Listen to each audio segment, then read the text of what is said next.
เล็กกี่เอฟเอาเล็กเดี๋ยวนี้เขาเอาบุกเกอร์จ้ะไปเลยนะไปเขาเนี่ย เกอร์เหรอเกอร์ไปดวงนั้นเงินเลยนะทางหน้านะ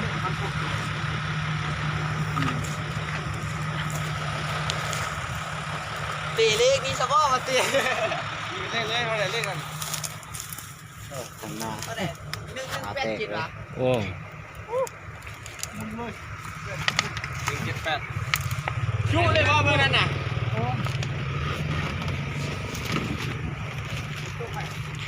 โอ้มันรุ่นเดียวมันเห็นเลย